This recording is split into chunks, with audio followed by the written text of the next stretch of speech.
Boa noite, queridos amigos do nosso grupo espírita Luz, Amor e Caridade.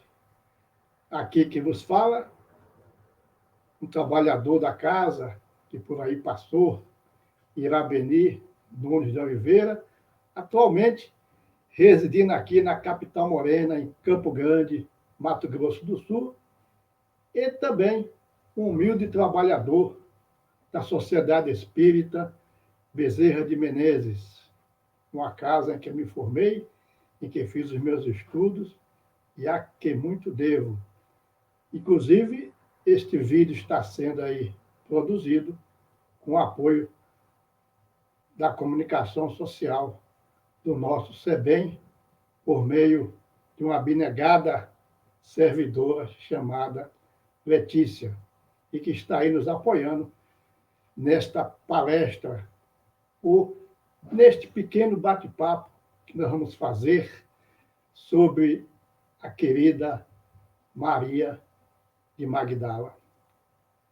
E assim, iniciamos falando da vida dessa discípula do Cristo, que os nossos irmãos da teologia católica até o chamam de apóstola dos apóstolos. Com certeza, ela, pela sua vida, como vamos ver aqui, nos demonstrou que foi uma grande discípula do nosso querido Mestre Jesus e, com certeza, no mundo espiritual, continua aí atuando como benfeitora e, com certeza, na divulgação desse Evangelho redivivo, desse Evangelho redentor que hoje a doutrina dos Espíritos traz para todos nós. Maria Madalena foi um dos discípulos originais de Jesus e poderia dizer-se, sem deméritos, a outras muitas mulheres que o seguiram em seu ministério itinerante, porque sabemos que as mulheres faziam parte do apostolado do nosso mestre. Desde já, eu já trago aqui, do livro Até o Fim dos Tempos, do Espírito Amélia Rodrigues, e ela já nos diz: as mulheres ao lado de Jesus eram as mãos do socorro, atendendo aos enfermos, às criancinhas aturdidas e rebeldes que lhe eram levadas, providenciando alimentos e roupas, auxílio de todo o jaez, nas jornadas entre as aldeias e cidades, povoados e ajuntamentos. Então, a alma feminina, com certeza, já agia desde o início do apostolado do nosso querido mestre. E a imagem dessa Madonna atraiu artistas e dramaturgos no decorrer da história. E, sem dúvida, ela, alguns chamam de Santa Maria Madalena, né, tem sido um conforto para muitos. Entretanto, ao vincular uma imagem feminina tão estereotipada a Maria de Magdala, os padres ocidentais, sem querer fazer qualquer julgamento, também ajudaram a apagar a lembrança da liderança e da proeminência das mulheres no início da ação de Jesus. E esse esquecimento já estava em andamento na época em que os evangelhos foram escritos, a partir do século I. Trazemos simplesmente como um dado histórico, né? Como eu digo sempre, sem fazer pré-julgamentos, porque nós poderíamos estar lá, né? E se não fomos nós que estava lá entre esses padres ocidentais. Por isso, temos que ter esse cuidado de não estarmos julgando a nós mesmos. Mas uma das características mais marcantes da ação de Jesus, como já dito e vai ser redito aqui, era a presença da alma feminina, veja que já é uma linguagem espírita, né? Entre seus discípulos íntimos.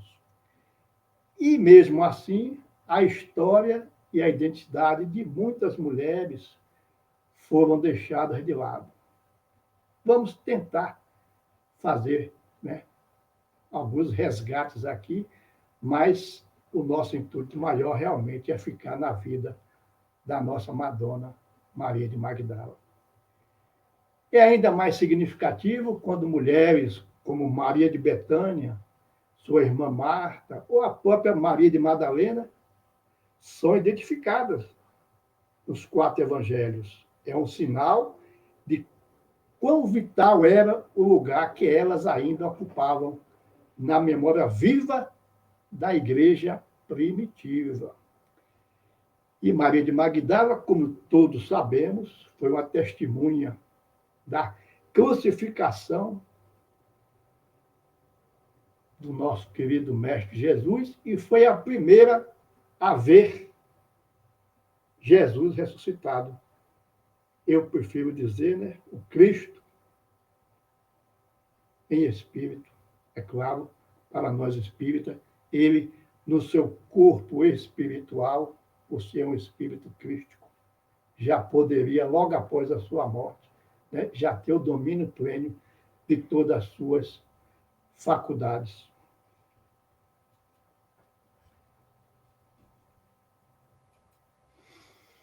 Tomar um pouquinho de água aqui para molhar a minha garganta. Vamos prosseguir. Realmente, todos os 4 evangelhos nomeiam Maria entre as mulheres que seguiram Jesus ao Gólgota e lá testemunharam sua paixão e morte. Enquanto todos os discípulos fugiram, com exceção do apóstolo João, as mulheres permaneceram fiéis até o fim. E é justamente o Evangelho, segundo João, que nos oferece um relato particular, emocionante, no qual esse apóstolo do amor reflete com maior clareza o relacionamento especial que existia entre Maria de Magdala e Jesus. Mas vamos abrir um parêntese, porque hoje, com o advento do Espiritismo, restabelecido o intercâmbio entre os 2 mundos, o mundo material e o mundo espiritual, temos hoje a preciosa literatura espírita, que faz com que o Evangelho, a Boa Nova, seja novamente redivivo com novas luzes. Um Evangelho agora à luz da codificação espírita, sem alegorias, retirando o véu que foi necessário àqueles tempos em que vivíamos em um mundo espiritualmente primitivo, que não podia entender um ensinamento mais espiritualizado do nosso Mestre Jesus. E hoje temos as obras mediúnicas, que são pérolas preciosas, as quais nos traz estudos das escolas numerosas existentes no mundo espiritual, principalmente a respeito da passagem do nosso Mestre Jesus pela crosta terrestre. E nesta noite, trarei passagens citadas na obra mediúnica Boa Nova, pelo espírito Humberto de Campos, na pena do nosso saudoso Francisco Cândido Xavier, o nosso Chico, bem como mais 2 obras também maravilhosas, Primícias do Reino, A Flores no Caminho, e também outra, como eu já citei aqui no início, Até o Fim dos Tempos, pelo espírito Amélia Rodrigues, na psicografia do nosso estimado Divaldo Pereira Franco, nosso querido tribuno baiano, que está aí há mais de 90 anos, né, propagando o Espiritismo e, principalmente, o Evangelho do nosso Mestre Jesus. E falando no Divaldo, já mostrando uma das mulheres, que hoje a benfeitora do nosso querido Divaldo, a nossa querida Joana de Ângeles, na época do Mestre, é a tão conhecida Joana de Cusa. E ela também fez seu discipulado e até hoje permanece junto do nosso Mestre, nos trazendo aí as suas lições maravilhosas pela pena do nosso grande tribuno baiano, que muito eleva a nossa doutrina dos espíritos. Segundo o espírito Humberto de Campos, em Boa Nova, logo que ele faz o prefácio da obra, ele coloca o título Na Escola do Evangelho. E o que ele nos diz dessas escolas do Evangelho? Nas esferas mais próximas da Terra, os nossos labores por afeiçoar sentimentos, a exemplo do Cristo, são também minuciosos e intensos. Escolas numerosas se multiplicam para os espíritos desencarnados. E ele diz, eu, que sou agora um discípulo humilde desses educandários de Jesus, reconheci que os planos espirituais têm também o seu folclore. Os feitos heróicos e abençoados, muitas vezes anônimos, no mundo, praticado por seres desconhecidos, encerram, lá no mundo espiritual, onde tudo fica gravado, né, profundas lições, aonde ele diz que aí encontramos forças novas.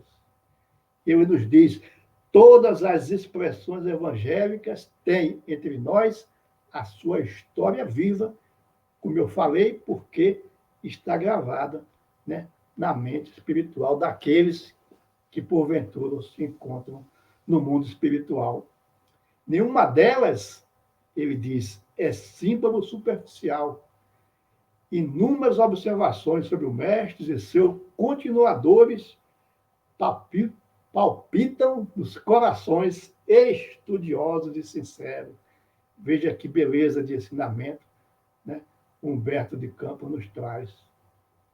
E ele diz que dos milhares de episódios desse folclore do céu, ele, nessa obra Boa Nova, conseguiu reunir 30 para trazer ao conhecimento nosso, aqui já encarnado. Em relação ao tema da noite de hoje, nós veremos 2 excertos. O capítulo 20, que trata especificamente de Maria de Magdala, e o capítulo 22, que fala a mulher e a ressurreição. Quantas informações, eu já desde já incito a todos, né, que já leram, que vão reler de novo esses capítulos. E finaliza o prefácio, Humberto de Campos, afirmando que, justificando a substância real das narrativas deste livro, ele cita o apóstolo Marcos, quando diz no capítulo 4, versículo 34, e sem parábola nunca lhes falava, porém, tudo declarava em particular aos seus discípulos. E o apóstolo João, quando afirma no capítulo 21, versículo 25, há, porém, ainda muitas outras coisas que Jesus fez e que, se cada uma de per si fosse escrita, cuido que nem ainda o mundo todo poderia conter os livros que se escrevesse. Veja que maravilha, né? Se nós conseguirmos resgatar tudo o que o mestre disse, o João aí, eu acredito com certeza, no sentido figurado, nos traz aí essa notícia que não caberia no mundo de tantos livros. Mas hoje temos aí a tecnologia, né? A informática, em que nós conseguimos colocar a biblioteca do Museu do Louvre no pendrive. Mas vamos prosseguir, né? Então, meus irmãos, iniciamos propriamente agora esses fatos alusivos à nossa querida Maria de Magdala, com o resgate preciso, né, dela pelas obras mediúnicas ditadas por esses dois benfeitores que aqui citamos, o Humberto de Campos e a nossa querida Amélia Rodrigues. Vamos voltar no tempo agora.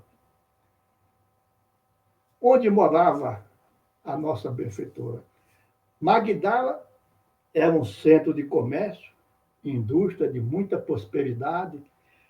Para lá acorriam mercadores e aventureiros de todo o Oriente. Reclinada sobre as bordas do mar, gozava de clima ameno e desfrutava de águas piscosas, privilegiadas. Veja aqui a linguagem simbólica, né? Eu aqui estou parafraseando a benfeitora, Amélia, né? Em Primícias do Reino. Ela nos diz que lá era uma estação de repouso, recebia viajantes ilustres e nobres gregos, romanos, babilônios, fenícios, medos, que ele disputava as amenidades, conseguindo negócios rendosos e prazeres fáceis.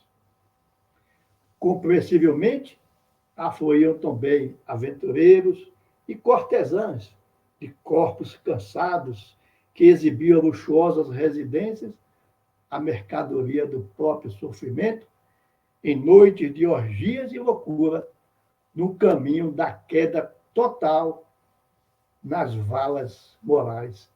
Esse, espiritualmente, era o cenário desta cidade de Magdala. Mas aí vemos que a nossa rede viva de Magdala, depois de dolorosas e rudes experiências, que teve uma mocidade difícil, ela conseguira adquirir, na cidade famosa, luxuoso palacete, favorecido por jardins e pomares imensos, onde sicômoros antigos e vestudos confraternizavam com plátanos, roseiras e madressilvas pequeninas.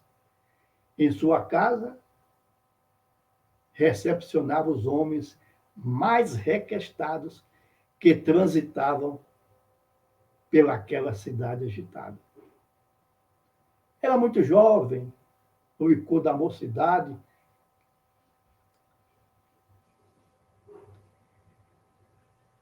corria capitoso e sedutor, atraindo compradores ricos que se disputavam a vaidade de conseguir. Possuía na sua vivenda de linhas gregas, sóbrias, tudo quanto a ambição podia cobiçar. Maria possuía joias exóticas de alto preço, perfumes raros e essências originais, e vasilhames de alabastro trabalhado, tapete persas e babilônios, arcas de seda abarrotadas de seda e damascos, móveis de mogno artisticamente lavrados, moeda de todas as procedências, servos originários de vários países. Tudo quanto a vaidade diz que produz felicidade. Mas Maria de Magdala não se sentia feliz nem ditosa. Mesmo nessa imensa residência rica, cheia de preciosidades, a nossa Madonna se sentia vazia, vulgar e atormentada. A sua condição de mulher rica não lhe mudava o caráter infame de pobre meretriz, mercadora dos perfumes da ilusão. Sofria indizível amargura. Em longas e tristes noites de soledade, parecia escutar vozes zombeteiras que lhe chincanavam a desdita e quase sempre experimentava os incomparáveis tormentos da obsessão pertinaz na mente e carnes cansadas e doloridas. Dizia o povo de Magdala que era ela endemoniada e ela própria temia ser. Mas a nossa Maria tinha ânsia de paz. O imenso cairel do abismo das paixões aniquiladoras, ela deseja o amor. Um estranho amor. Sim, um estranho amor que ambicionava secretamente e sem que o encontrasse. O amor que ela conhecia era, em verdade, luxúria e dissabor. Mas, mesmo assim, Maria de Magdala, de coração generoso, gostava de ajudar e, por ser infeliz, compreendia a dor dos sofredores e se apiedava da aflição dos desditosos. Suas mãos e dedos adereçados derramavam moedas e ofertava pães. E as portas da sua casa se fechavam frequentemente aos servos do prazer. Seus servos tinham severa ordem de abri-las à dor e ao sofrimento, que buscasse ajuda ou guarida. Então vejamos que ela, mesmo nos seus tormentos obsessivos, ela tinha essa ação da caridade. Quem batesse a sua porta, ela abria. Quem batesse lá com a sua dor, ela mandava atender.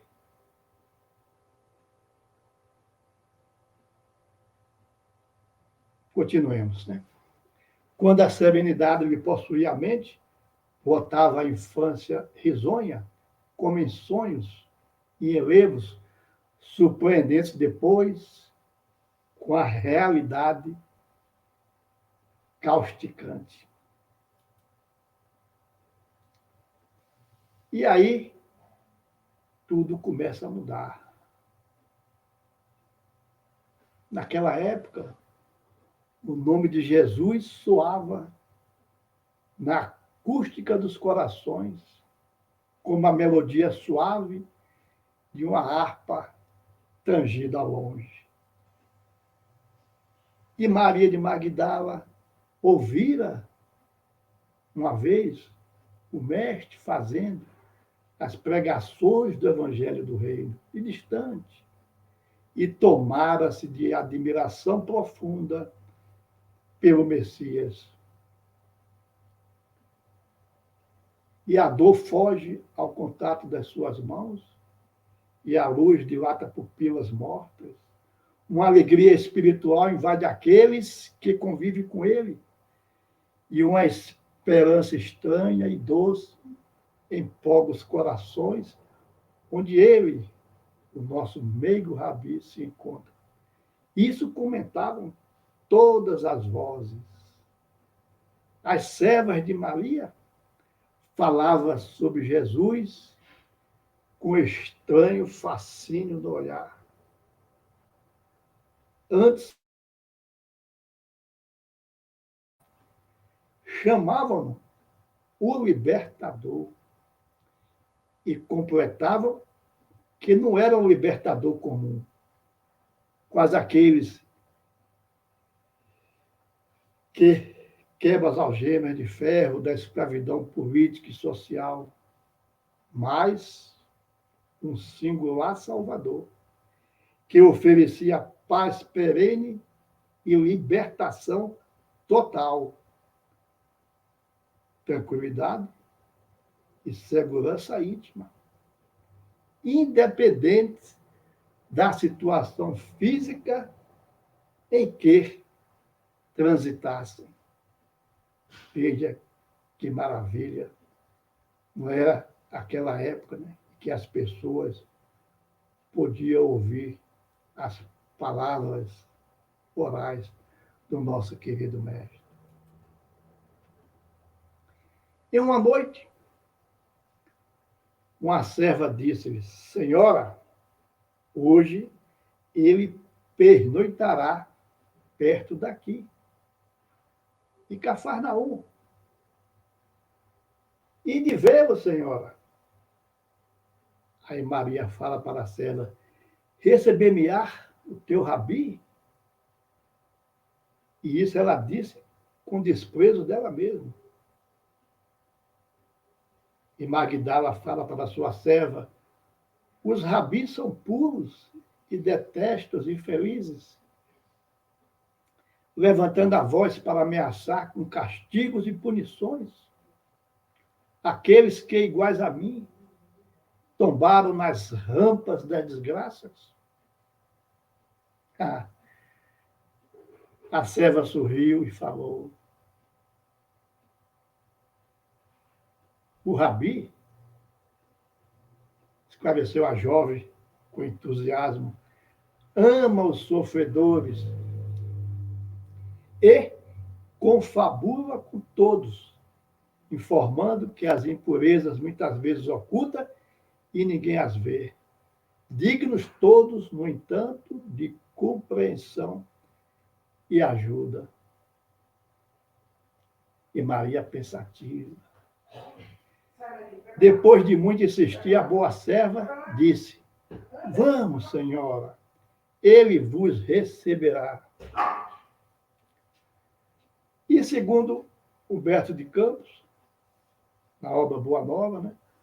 Antes do famoso banquete em Naum, onde Maria ungiria publicamente os pés de Jesus com os bálsamos perfumados de seu afeto, ela, muito corajosa, se dirigiu à residência de Simão Pedro.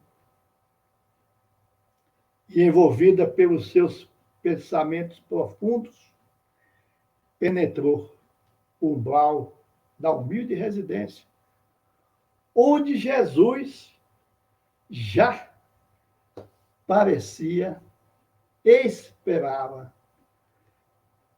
Tal a bondade com que ele a recebeu, num grande sorriso.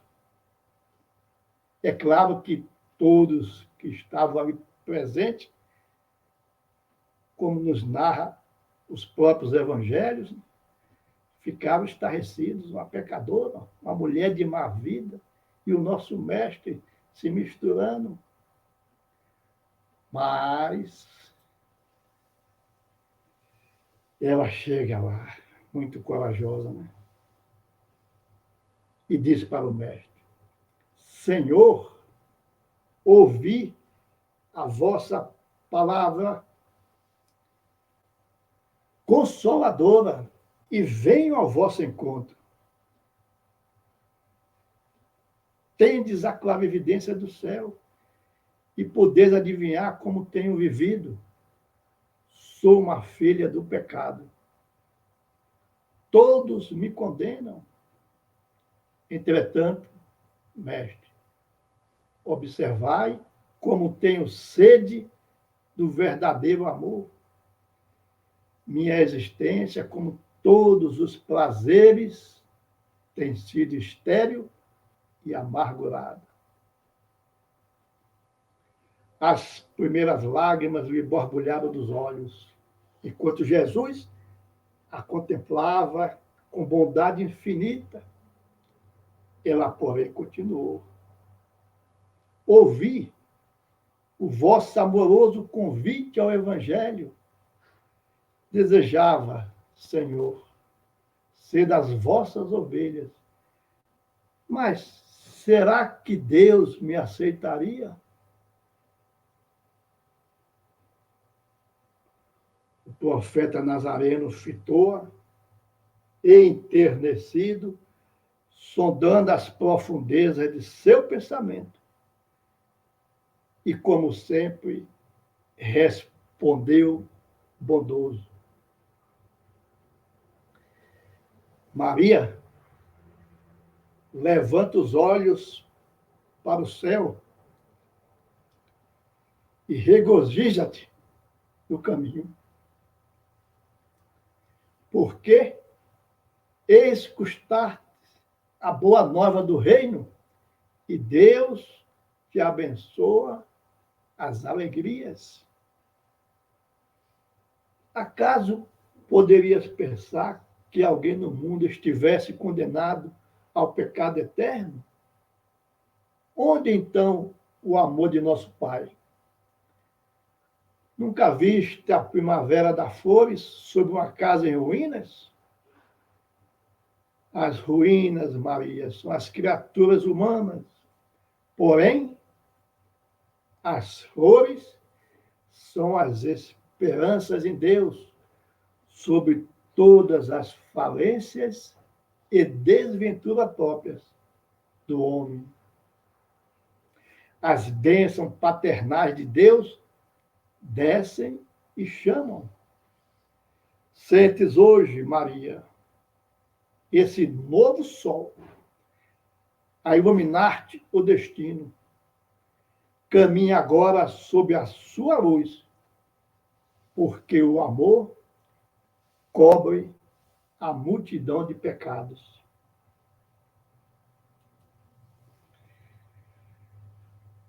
E, no relato da Boa Nova, o diálogo entre Jesus e Maria prossegue com bastante detalhes, onde, mais uma vez, eu incito a todos a ler.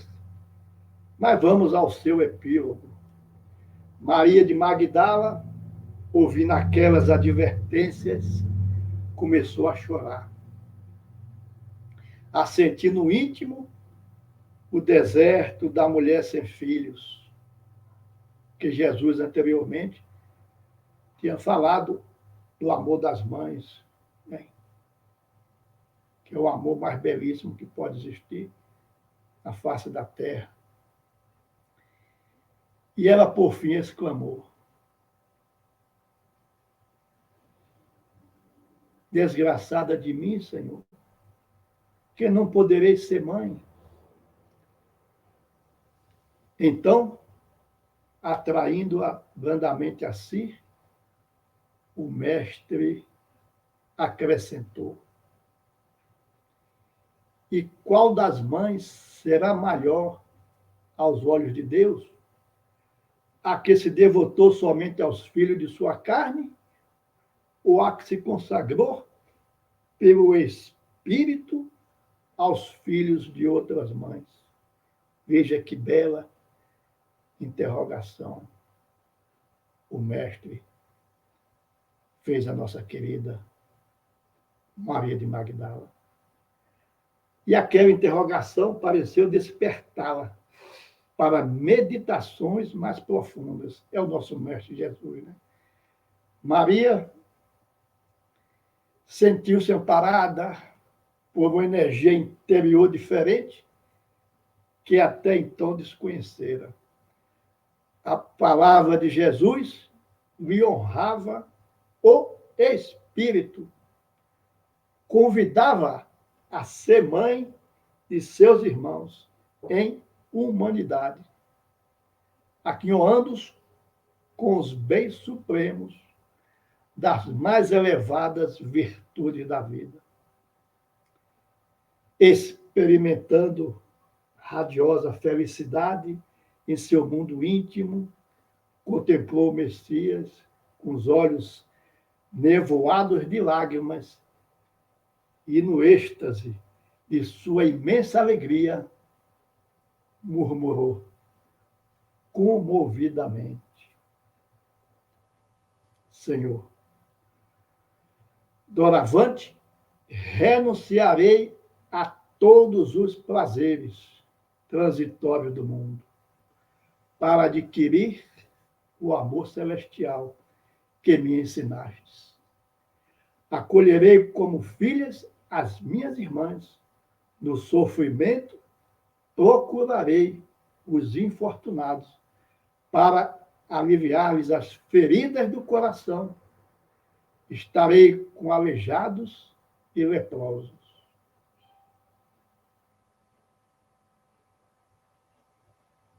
Observando que Maria, ainda opressa, né, pelo olhar estranho de Simão Pedro, nosso Boanerges, né, era muito carrancudo, e que ela se preparava a regressar, o mestre lhe sorriu de novo, com muita bondade disse: vai, Maria, sacrifica-te e ama sempre. Longo é o caminho, difícil a jornada, estreita a porta, mas a fé remove os obstáculos. Nada temas, é preciso crer somente. Ao retornar, a nossa querida Madonna, Maria de Magdala, não era mais a mesma. Estranha e poderosa transformação imprimira no seu íntimo esperanças e ideais novos, dantes jamais sonhados. Na manhã seguinte, Magdala soube, pasmada, a notícia da conversão da pecadora. Distribuíra tudo quanto possuía e, com o estritamente necessário, iniciara vida nova.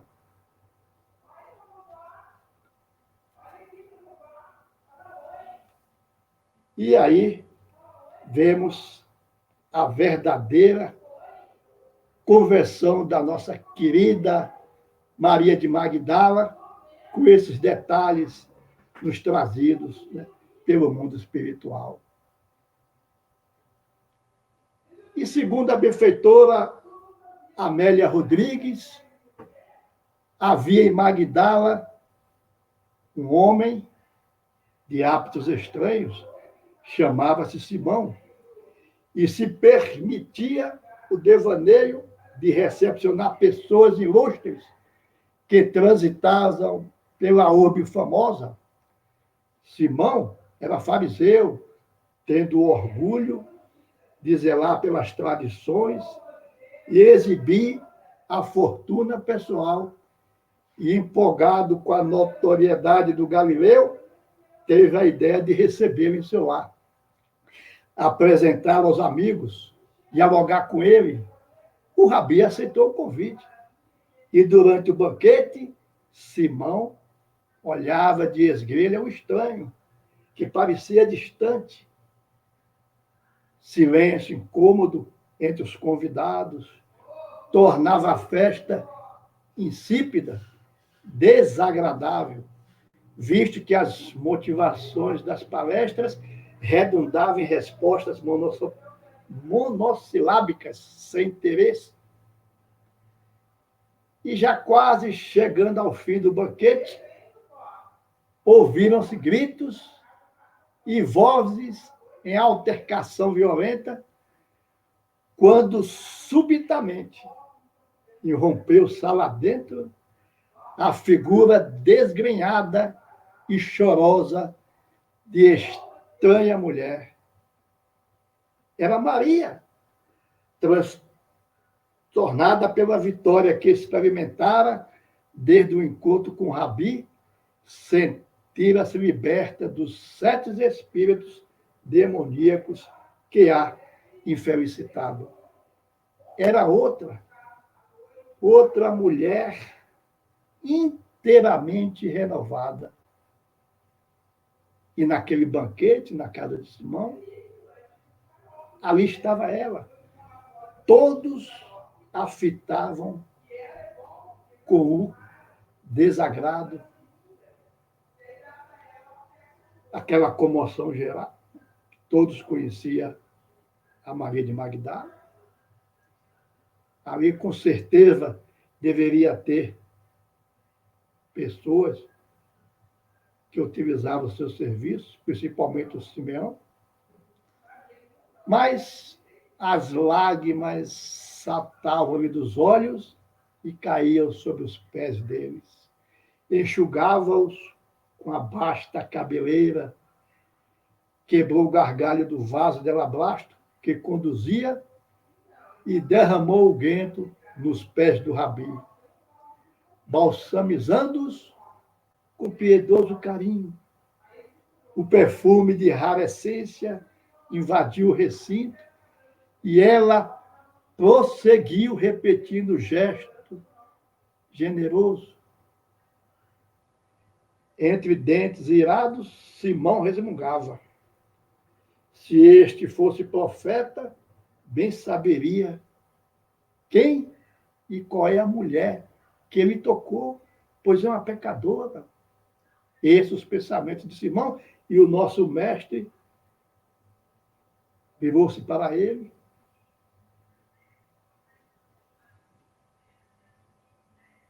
E o rabi dirigiu o olhar à mulher sofredora também e inquiriu Simão outra vez. Vês esta mulher? Entrei em tua casa e não me deste água para os pés. Mas esta mus regou com lágrimas e mus enxugou com seus cabelos. Não me deste ósculos, mas esta, desde que entrou, não cessa de me beijar os pés. Não me ungiste a cabeça com óleo, mas esta ungiu meus pés com unguento. Por isso te digo que os seus muitos pecados lhes são perdoados, porque muito amor. Mas aquele a quem pouco é perdoado, pouco ama. O mestre pôs-se de pé e, oferecendo as mãos à pecadora, falou com doçura: os teus pecados te são perdoados. Vai-te em paz. E aí temos, né, a unção de Jesus no banquete. Ela se levanta de um salto exuberante de felicidade e, explodindo sonora gargalhada, saiu como chegara a correr. E a partir desse dia, desapareceu de Magdala. Porém, todas as tardes, na multidão, viam-na ajudando crianças enfermas, oferecendo olhos aos cegos e mãos aos trôpegos, arrependida e ansiosa pela própria renovação total. Maria de Magdala, a partir deste dia, pôs-se a seguir a Jesus de cidade em cidade, por onde ele fosse.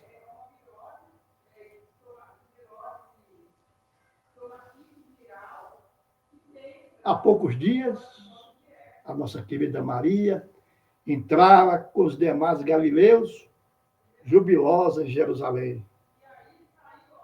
Havia, porém, tanta tristeza nele, ao cavalgar o jumento, que se entristecera também.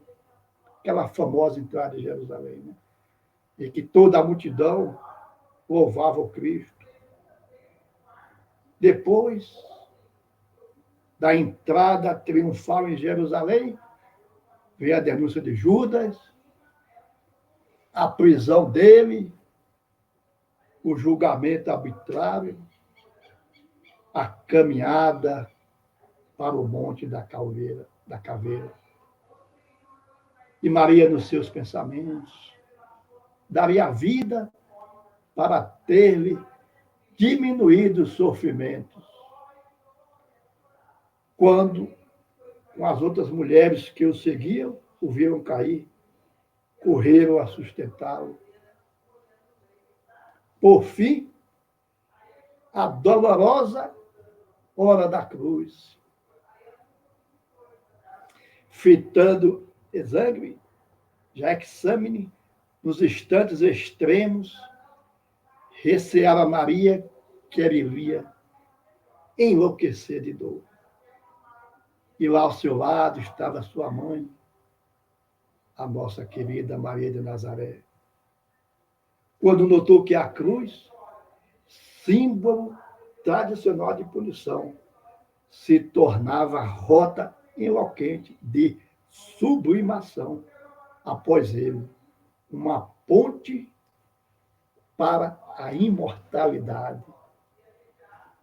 Quando a cabeça dele pendeu, desejou-me cingir outra vez os pés e osculá-los com ternura, mas Maria se sentiu imobilizada. A emoção desdobrava em lágrimas, enquanto sentada à entrada do sepulcro aberto na rocha, Maria conjecturava. Isso depois que levava, né, o corpo do mestre e o sepultaram. E ela pensava, o que acontecera? Para onde o teriam levado? E por que o trasladaram daquele sítio no silêncio da noite? Porque quando ela chegou de manhã cedinho com as outras mulheres, já acharam o túmulo vazio. Mas na sua mente já ecoavam sonoras vozes de mancebos de vestes alvas que lhe disseram: não tenhas medo, porque eu sei que busca Jesus, que foi crucificado. Ele não está aqui, porque já ressuscitou. Atemorizada, Joana de Cusa, que hoje é a nossa querida Joana de Ângeles, Maria, mãe de Marcos, e outras companheiras, desceram à cidade para anunciar o desaparecimento do corpo do Rabi.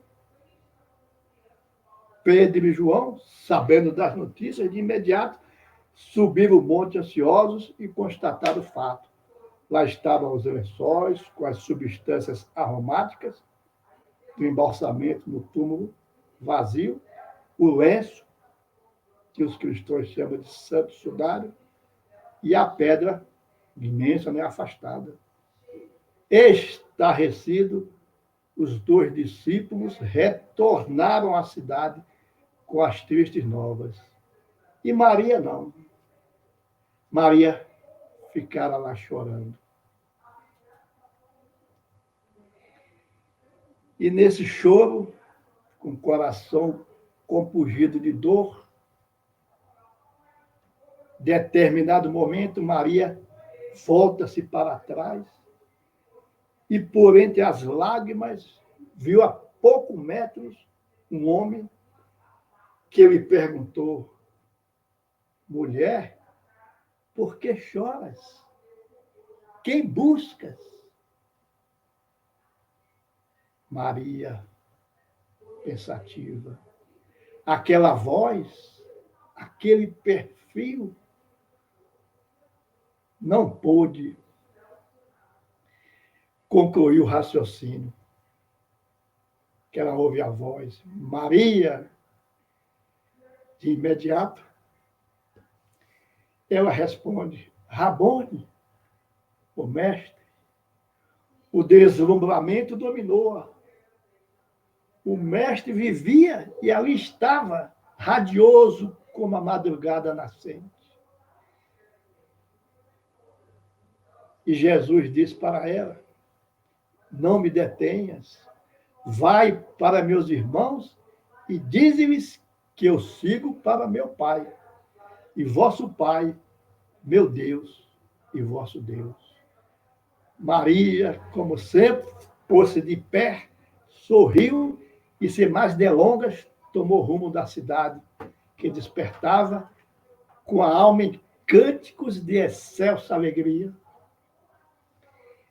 E assim, que ela atravessou a porta da casa dos apóstolos, os discípulos da época, e sua voz cantava: eu vi o Rabi, o mestre voltou aos que o amam, mandou-me anunciar aos seus irmãos, elevar-se ao Pai. Ouve bem, Jesus vive. E Maria de Nazaré, que ali estava presente, fala: conta-me, filha. Falou Maria ansiosa, aquela que era mãe dele. Fala-me tudo. Meu filho voltou? Mas todos ali presentes não queriam acreditar nela. Por que ela? Porque apareceu a ti.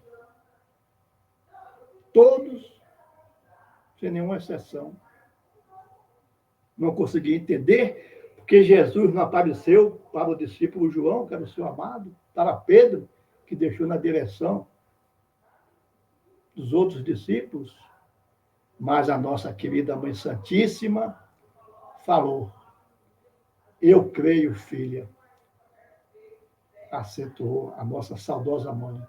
Secreto pressentimento diz-me que meu filho vive. Eu creio porque sei que a nossa dor e a saudade estão com ele, como a sua saudade demora em nós. E a nossa Mãe Santíssima envolveu docemente, procurou ouvi-la com atencioso carinho. E com certeza, a nossa querida Madonna relatou tudo, a nossa mãezinha. Nossa Magdala, rede viva, desde quando conhecera o nosso mestre. Ao morrer às portas da cidade de Éfeso, demandou a vida nos braços de Jesus, aquela cuja experiência e amor total ao mestre são lições vivas, vencendo os séculos. E realmente a literatura espírita nos traz em detalhes dessa continuidade da vida de Maria. Porque, logo em seguida, quando Jesus volta novamente a aparecer, depois os apóstolos começam a fazer a sua pregação do reino. E Maria de Magdala queria seguir com eles, mas ninguém a aceitou. E ela permaneceu. Tanto que ela ficou em Dalmanuta, fazendo caridade. Certa ocasião, chegou vários leprosos na cidade, o pessoal expulsou os leprosos e a nossa querida Maria foi junto com eles, acolheu a todos e passou a pregar o evangelho para esses leprosos. É claro que com determinado tempo, ela também contraiu a doença, ficou bastante debilitada, e ela sentia aquela vontade de rever novamente os discípulos de Jesus, e ela começou a sua caminhada para Éfeso. E chegou até Éfeso.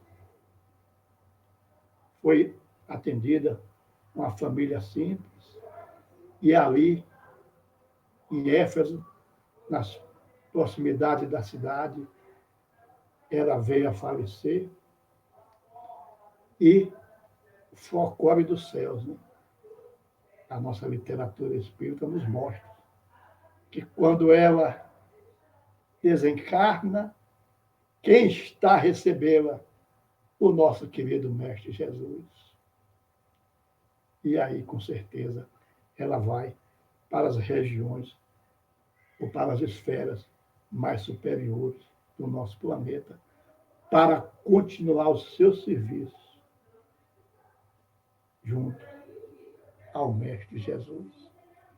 Meus amigos, essas são pequenas histórias, mas belíssimas. E veja que são histórias que são corroboradas pelos 4 evangelhos, é claro que com mais detalhes, e que nos traz muita fé, que nos faz acreditar na vida futura, que nos faz acreditar na lei dos renascimentos. E que o nosso Cristo continua mais vivo do que nunca. Ele vive e é o nosso governador espiritual e está no comando deste grande barco, ou deste grande navio, que é o planeta Terra. E assim eu encerro, desejando a todos, já fazendo a minha prece final, que as mãos amorosas e compassivas do nosso Mestre Jesus possam estar sempre sobre todos nós, Senhor, nos dando força, coragem, para que possamos prosseguir nesta reencarnação bendita que o nosso Pai nos oferece e que possamos cumprir, Senhor, com todos os nossos deveres e obrigações e que possamos retornar à verdadeira pátria, que é a pátria espiritual, com o dever retamente cumprido e que possamos também sermos recebidos pela nossa família espiritual. Essa é a verdadeira salvação. Podemos retornarmos, Senhor, às suas mãos. E assim, agradeço a todos pela paciência e tenham uma boa noite. Em nome do nosso Mestre Jesus. E que a sua paz permaneça sempre conosco. Muito obrigado a todos.